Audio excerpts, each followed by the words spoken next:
કમોસમી વરસાદના કારણે નખત્રાણા તાલુકાના ખેડૂતોનો ઊભો પાક ખરાબ થઈ જતા ખેડૂતોની હાલત દયનીય બની છે। જ્યારે ખરો સમય આવ્યો પાક ઉતારવાનો ત્યારે જ કુદરત રૂઠી અને વાવાઝોડા રૂપ તથા કમોસમી વરસાદનું રૂપ લઈ ખેડૂતોના મોઢે આવેલો કોડિયો કુદરતે છીનવી લીધો છે। હવે કમોસમી વરસાદમાં ઘઉં, રાયડો, ઈસબગુલ, એરંડા, ધાણા તેમજ બાગાયતી પાકોમાં આંબા, દાડમ જેવા પાકોમાં વ્યાપક નુકસાન થયું છે, જે જગતનો તાજ સહન કરી શકે એમ નથી। તે માટે સરકાર દ્વારા આ કુદરતનો પ્રકોપ સામે લડવા ખેડૂતોનું સર્વે કરી યોગ્ય વળતર ચૂકવવામાં આવે અને વળતર પણ સમયસર કરવામાં આવે એવી માંગ સાથે નખત્રાણા મામલતદાર તેમજ અબડાસા ધારાસભ્ય પ્રદ્યુમનસિંહ જાડેજા સમક્ષ રજૂઆત કરવામાં આવી હતી। આ રજૂઆત દરમિયાન નખત્રાણા તાલુકા ભારતીય કિસાન સંઘ જિલ્લાના આગેવાનો તેમજ સ્થાનિક તાલુકાના પ્રતિનિધિઓ મોટી સંખ્યામાં ઉપસ્થિત રહી ધારદાર રજૂઆતો કરી હતી। ભારતીય કિસાન સંઘનો જે ખેડૂતોનો વાવાઝોડું અને વરસાદ દ્વારા જે બહુ જ નુકસાન થયું છે, જેમ કે રોકડિયા પાક છે, ઘઉં છે, દાણા છે, રાયડો છે, ઈસબગુલ છે, અમુક પાક તો પૂરા નાશ થઈ ગયા અને એવો જ રીતે બાગાયતીમાં પણ આંબામાં વ્યાપક નુકસાન છે,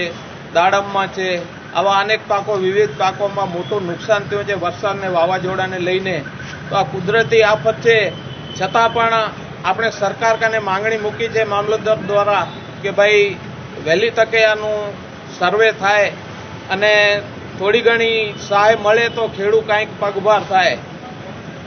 જંગલી જાનવરો દ્વારા સુઅર છે, રોજ છે, એ બધા અતિ નુકસાન કરી અને રાત દિવસ મહેનત કરી અને થોડો ઘણો બચાવેલો પાક આ મોઢે આવ્યો કોળિયો જ્યારે વાવાઝોડાથી છીનવાઈ જાય ત્યારે આપણે સરકાર પાસે માંગણી કરી છે કે આનું વહેલી તકે સર્વે થાય અને સહાય માટે જે બી વળતર આપવાની હોય વહેલી તકે વળે તો ખેડૂતોને થોડું ઘણું રાહત મળે એવી મામલતદાર પાસે રજૂઆત કરી છે અને મામલતદાર પટેલ સાહેબે રિસ્પોન્સ સારો આપ્યો અને વહેલી તકે ત્યાં આપણો સંદેશો કૃષિ મંત્રી સુધી પહોંચાડશે એવી હૈયાધારણા આપી છે। ભારતીય કિસાન સંઘ નખત્રાણા તાલુકા ખેડૂતોને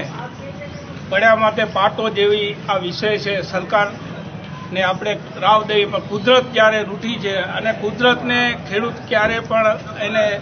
પહોંચી ન વળે, પણ આપણે આ માધ્યમથી આપણે સરકારને કહેવા માગીએ છીએ કે ખેડૂતોનો સાચો સર્વે થવું ખપે। સાચા સર્વે સાથે ખેડૂતોને કાંઈક ને કાંઈક આના માટે ઘટતું થાય એવું આ સરકાર આના માટે વિચારે, કારણ કે કાયમ કમોસમી વરસાદ અને એનાથી ભોગ બનતા ખેડૂતોને પડ્યા માટે પાટું। જ્યારે ખેતીમાં જો ખેડૂતોને કાંઈ જો વળતર નહીં મળે અને આવી રીતે કુદરતી આફતો કે માનસિક આફતોમાંથી ખેડૂતો જ્યારે આ ભોગ બની રહ્યો છે ત્યારે આના માટે ખેડૂત માટે ખાસ કરીને સરકાર આનું પેકેજ જાહેર કરે અને આને પેકેજને જાહેર કર્યા પછી ખેડૂતોનું પૂર્ણ સર્વે, સાચી સર્વે થવી ખપે। ખેતીના ઘઉં હોય, બાજરો કે જે કોઈ પાક હોય એનામાં અને બાગાયતીમાં મોટા પાયે હમણાં અત્યારે જે નુકસાન થઈ રહ્યું છે તો એના માટે સરકાર ઘટતું કરે એવી અમારી માંગ છે।